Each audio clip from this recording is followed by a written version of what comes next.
We are all experiencing an unprecedented time in our lives right now. The level of uncertainty, anxiety, and fear can be overpowering as we learn to navigate in our new world, all doing our part, whether it be social distancing, staying home, and abiding by federal guidelines. There are so many on the front lines who are battling a war against an invisible enemy. Being on the front lines can place a person's physical and mental health in jeopardy. A team of professionals has come together and created a program called Resilient Minds on the Front Lines to bring tools, knowledge, skills, and instruction to assist in a time of need. This team is dedicated to helping those who help others.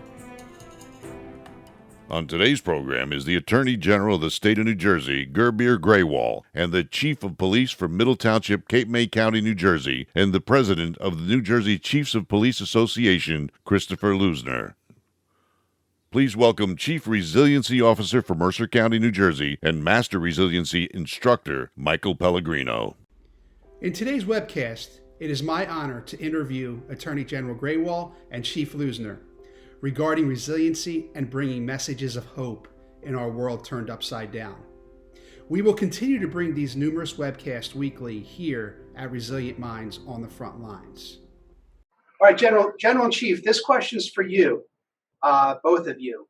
What are the greatest issues law enforcement and first responders are facing now because of COVID-19? Well, thanks, Mike, for having me, and thanks, Chief Leusner, for participating in this episode. I think the challenge that law enforcement is facing is a similar challenge to all other professions, but a very different challenge in one big way. We're all trying to figure out how to be able to do our job safely and effectively and deal with the threat of COVID-19. And unlike any other profession, our cops, our frontline responders can't socially distance to protect themselves. So how do they do their jobs and at the same time keep themselves safe and their communities safe? So that's the first challenge. And then the second challenge is you meet that with personal protective equipment. You meet it with information. You meet it with other resources that it's incumbent on me to provide, and it's incumbent on the chief and others to make sure that his folks have to be able to do their job safely and effectively. So I think, it's figuring out what the new normal is and how to best protect yourself and how we get them those resources right now. Absolutely. I couldn't agree with the general more. Our number one priority is law enforcement leaders should be doing everything in our power to support our officers and their families during this time. And that's getting them PPE. That's giving them training and guidance on how they can best protect themselves. That's relaxing rules and regulations, what the Attorney General has been outstanding on. Some of the stuff he's turned around have been literally within hours that we've been able to change things to try to reduce the number of interactions between officers and the public on those routine issues when there's not a problem related directly to public safety. So that's where our focus lies, and they deserve our support 100%, and our number one goal as police leaders is that. And the chief raises a couple of points that I think are important to address. That's the communication. We only know about problems and issues and challenges that our law enforcement officers are facing in this new reality if we have open lines of communication and if we're transparent. And I think when we do the after action from this particular crisis and what went well, I think one of the things that we are doing well, Chief, thanks to your leadership, and thanks to all the other law enforcement executives in this state, is communicating and then coming up collaboratively and creatively with solutions, again, to make sure that our officers have all the tools to do their job safely and effectively. So thank you for your leadership, Chief. Thank you, General. Thank you, General and Chief. General, this one's for you. This question is for you. Your wife is serving on the front lines as a medical doctor. As a husband of a person on the front lines, what advice could you give to other family members whose loved ones are on the front lines? Yeah, that's certainly a huge weight on me. My wife is a medical doctor. She sees patients in a hospital setting. She covers calls in hospitals. She doesn't typically deal with respiratory patients, but she's a neurologist. And increasingly now, when she's called to respond to strokes, some of the patients she is seeing are elderly, and they are people who are co-presenting with COVID-19. And so the challenge there is, how do you reassure someone who's there on the front lines? And I think a lot of it goes back to what we're doing with law enforcement. It's making sure that she's got the resources, making sure that our hospital is getting her what she needs. And it's interesting. I play a role in that too, working with Pat Callahan and others at a state level to make sure we're responding to our hospital's needs. And so, it's protecting yourself with equipment. It's protecting yourself with information. It's also having conversations at home with your children, because we have 3 young kids. And so when my wife comes home from a call at the hospital, we have a routine where I keep the kids to the side. She goes upstairs, she showers, she changes, she puts her scrubs away, and then she comes and hugs the kids. And that's our new normal. So we're dealing with it as a family. We're dealing with it by having conversations with the kids. We're dealing with it by taking all the precautions we can. And then we're dealing with it, just the same way our law enforcement officers are dealing with it, by making sure the PPE is there to do her job safely. Thank you, General. This one's for you and the Chief. How has resiliency helped you deal with the pressures of being the Chief Law Enforcement Officer, managing the stresses of an emergency? I think some of the lessons that I take away from the resiliency programs that I have been able to attend is the need to spiral up. And I think it's whenever you're meeting a challenge, it's very easy to just sort of, let things become overwhelming. And the way I avoid that is by sort of taking each thing in front of me as a challenge, on how can I meet this challenge, and breaking it up into little pieces, and trying to make sure that I could address, in little bite-sized chunks, all the problems that come in front of me each day. If I looked at everything, it would be overwhelming. But if I could take it one bit at a time, then I'm able to, get one thing off my list and make sure I'm moving to the next. And the importance of it is that, I need to also lead by example.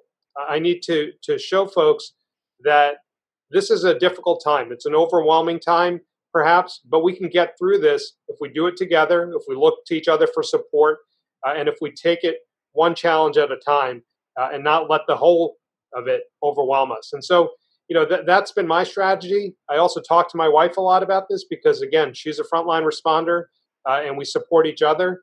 And that conversation is really helpful because we're all dealing with stress. And if we ignore it, it just sort of becomes a bigger stress. But if we start talking about it, we could deal with it more immediately and not let it overwhelm us.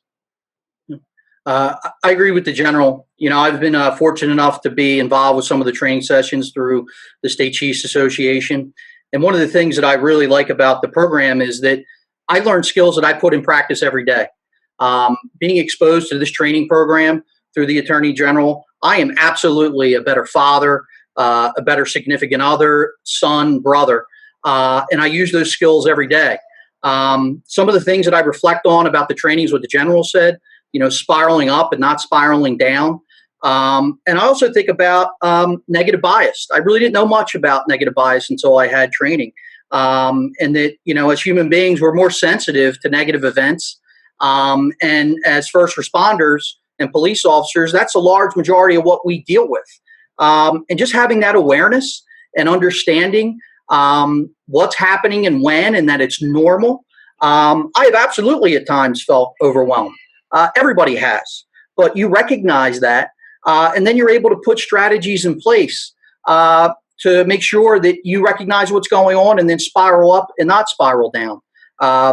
The strategies are different for everyone, and you need to figure that out. And I've been able to do that. A lot of really good suggestions in the training, but I've been able to do that. And I feel like the skills that you build in the resiliency program that you use every day, when a crisis like this comes along and the winds are really blowing, you're a tree that like bends but does not break. And that's where we want to see all police officers and essential workers and our citizens be, that the resiliency is strong and we will bend, but we will not break, and we will weather the storm. So the program has been, very important for me and some of my officers. I have one officer that's a master RPO, and it's been a lot of value to us. And I think it's important too to say that transcends everybody. It's just not police officers, right? Everybody's under a lot of stress right now. These are things that can be utilized and hopefully get into the hands of people that can use it and see some value out of it. Yeah, I mean, the chief hit a lot of really great points. I think one of the things, uh, there's stress and there's the need to be resilient, and then there's the reality of our current situation. Look at the way we're interacting right now, right? We don't have that connection that we ordinarily would have. And Yep. so, there's some unique challenges that this circumstance poses to each of us. And so one of the things that we've encouraged to our entire team is to have a routine. If you're working and you're teleworking, I think it's so important just to do the little things, to get up, to put on your suit. I mean, I'll wear a sport coat when I'm working from home, right? It just makes me feel like I'm not disconnected from my work. And then the other thing is, and I'm not patting myself on the back. Over the last 4 weeks, I lost 15 pounds because I still took time for myself in the midst of all this craziness to put in that 45 minutes, to get some exercise in, to go for a walk with my kids, to be a little bit, selfish amidst all this craziness around us, to just be there for my kids, be there for myself, to just recharge, because I could do my job better if I have that, sort of time out for myself. And I think that is something I took away from the sessions that I attended in Trenton. The other thing I will say is that as leaders now, and whoever's listening to this, going back to the first point, we're so completely disconnected from each other. When folks come back to their jobs, to our offices, to that normal interaction, it's going to be a little bit tough. So I think it's incumbent on us to make sure we make that phone call right now, or send that email, or just to send a text to check in on people, to let them know that you're there for them. So I try to do that every morning, to go, text my executive staff, to call somebody I haven't talked to in a couple of days, to encourage all of our division directors to talk to their folks, to their management teams, and just let them know you're there for them, and make sure they know that. Absolutely. Thank you. General, what is the New Jersey Resiliency Program for law enforcement? It's a new way of thinking, and it's a new way of living. And I think it is something that is going to improve the quality of lives for our officers on all days, but especially in this particular moment. I think what we've done in Jersey is change the conversation. We've brought this conversation that maybe 2 years ago wouldn't happen in the open, that we're acknowledging that people might be dealing with circumstances that they need a little bit help coping with. And we've come up with a protocol and a framework for people to have these conversations, for us to have resources, and to make sure, again, that we're all dealing with things in a positive way rather than a negative way. So for me, in a few words, it's a new way of thinking, and it's a new way of doing our jobs, and it's something that's going to improve lives. Thanks, General. All right, this is for both the General and the Chief. Is the New Jersey Resiliency Program only for police officers, or do you think the tenets of resiliency can help everyone, and why? I'm going to defer to Chief Leusner here. Yeah, no, absolutely. This is something that is applicable to everyone. The education and support to recognize and manage the stressors. A lot of our residents, I say all of our residents, are under a lot of stress right now. And if we can share some information and educate some folks on what they're going through is normal, and that there are things they can do to spiral up and not spiral down, and manage this situation and cope with the stress that they're under. Some of the things the General just talked about, reaching out to a friend that you haven't spoken to in a while. I think we all have friends that we know, I'm going to pick up the phone, they're going to make me laugh. A buddy of mine from college I reached out to the other day, and I think of him and I just smile right away. In those moments when you feel overwhelmed or you feel the pressure, which is normal, doing things that are going to bring a smile to your face. Think about things that you're grateful for. You can control your thoughts. There are strategies and things that you can do to prevent from spiraling down, and this is applicable to everybody. Absolutely. Yeah, I think this is a model that everyone could benefit from, every profession, particularly every first responder. We have made our training programs available to the fire and EMS service and to others, because when you're on the front lines and you're seeing the type of things that our frontline responders see on a daily basis, you need this type of support network. And I think the days of saying that you could tough it out and you could just, bear it and deal with it, they're over. And so that's why I say it's a new way of thinking, but not just for law enforcement, for all frontline responders who, on most days see awful stuff, but particularly now, unfortunately, are going to see things that they've never seen before and deal with realities that we've never confronted before, whether it's how our hospitals are being overburdened, how the impact on our cemeteries and funeral homes, things that I had never anticipated I'd be trying to figure out ways to deal with as Attorney General. We're seeing a completely new reality right now. And so I am so pleased that we have this framework in place that folks can reach out to and take advantage of. And I'm also pleased that through the help of our Chief Resiliency Officer, Rob Sepiel, and others, that we made this available to other frontline responders. And I hope that all the other fire and EMS services and others incorporate this the same way law enforcement has. And frankly, I would hope that the entire Department of Law and Public Safety, from our lawyers to our prosecutors to everyone, avail themselves to this tool. I think it's important. The general said it's a new way of thinking. It's a shift in culture, right? And asking for help is a show of strength, not weakness. And that's what we're trying to project to our officers. And I do believe that shift is happening. And if that applies to police officers, that asking for help is a show of strength, where we come and handle everyone's problems and are supposed to remain calm, and we do, and we have the best first responders in the nation, that absolutely that transcends to the general public. Asking for help is a show of strength. 100%. Thank you both, Chief and General. Next question. What role do you think this webcast could play in helping the resiliency of all the frontline heroes that we're talking about? I think the more we talk about it, the different forums in which we talk about it, the more law enforcement leaders like the chief and others who talk about it, this becomes a new normal. That, as Chief Leusner said, that asking for help is a sign of strength, not weakness. That becomes the new motto, that we've changed that culture. And so I think this webcast is an incredibly important tool for those on the front lines. And I think, again, last year we started a movement in New Jersey where we brought this conversation from out of the shadows and into the light.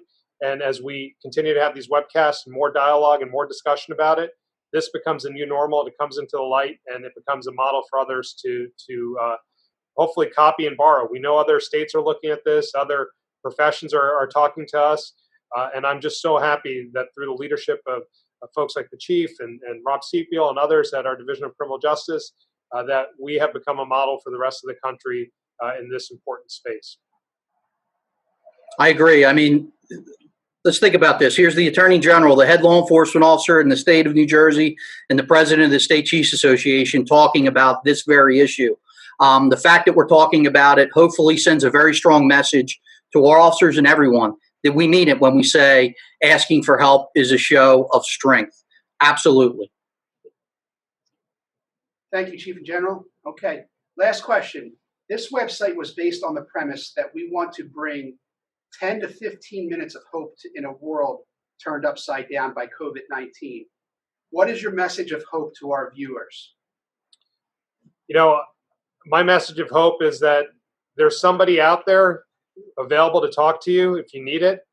And my message of hope is that we're leading by example in New Jersey, even during an incredibly difficult time, during an incredibly novel and difficult pandemic that we're all confronting as a world, as a country, and as a state. Our law enforcement officers continue to step up each and every day. And they're doing heroic, noble work in a very difficult time. And it's incumbent on us to be here and available for them as they move forward and push through this crisis. And when we get through the other side of this, we're going to be stronger as a state, and this profession is going to be stronger. But we know that folks will need help on the other side of this, and we'll be ready and we'll be here to help them at that time as well. I agree. I understand these are tough times, but there is light at the end of the tunnel, and we will get through this, and we will eventually be stronger. There is no question about it. When you talk about resiliency, and I'm very passionate about building resiliency in youth, but this also applies across everyone. It's about healthy relationships and connections, so important to resiliency. And the general talked about how we're connecting virtually, and people are trying to not be self-isolated and still connect through technology. But when we get through this, I believe that we are going to cherish those connections a little bit more with our family, with our friends, that we're going to lean on each other more after this. And as a result, be a more resilient and healthier community. That's where I believe we end up at the end of the day and we get through these tough times. Well said. Thank you. Thank you so much, Chief. Thank you so much, General, for your time. Well, thank you guys for doing this. I think it's an important service, and I really hope that this becomes a regular segment, that this podcast, not just for this moment, but it's something that we continue for the years to come. So thank you for organizing it. Yes, thank you, Mike. Thank you, General, for your leadership. Thank you, Chris. We hope you enjoyed today's webcast. Our team will deliver 2 to 3 webcasts per week to help guide you on your journey to be resilient. For more information and resources, visit us online at onthefrontlines.us. Be safe, be healthy, be resilient. Music is medicine. Matt Kennan, country music singer and songwriter, wrote a very moving song, The Call. We would like to share that song with you. The message is, no matter how hard life may seem, making one phone call can drastically change a life forever. Thank you for joining us. We will continue to bring you 15 minutes of hope in a world turned upside down.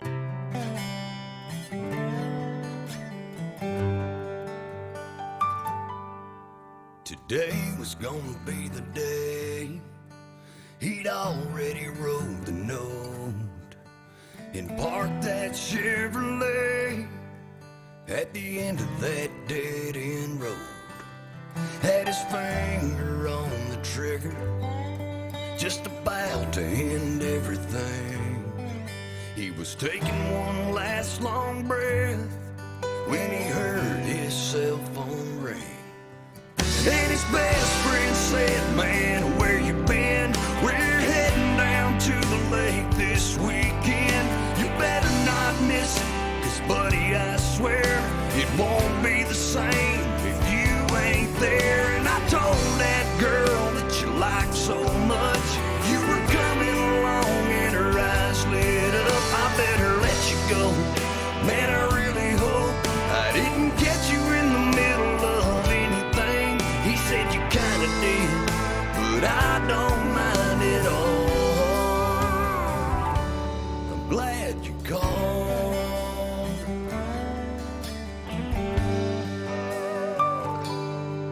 In another town down the road, in the backseat of a car, 2 18-year-olds had let a kiss go too far. He said, "How we gonna have this child when we're both headed off to school?" He convinced her late one night, there's only one thing to do. She was scared to death in that waiting room when the nurse asked, "How far along are you?" She said 5 weeks, and just about then her phone lit up and his call came in saying, "Baby, I was wrong about everything. I've already bought you a diamond ring. We're gonna start a life. Would you be my wife? Boy or girl, pink or blue, yeah, either way." All she could say as she felt those teardrops fall, "I'm so glad you called."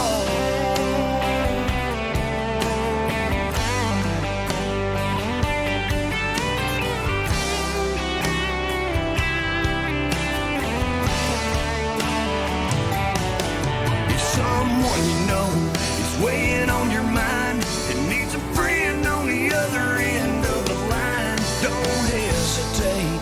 What you say may seem so small, but who knows? They might be glad you called. So make the call.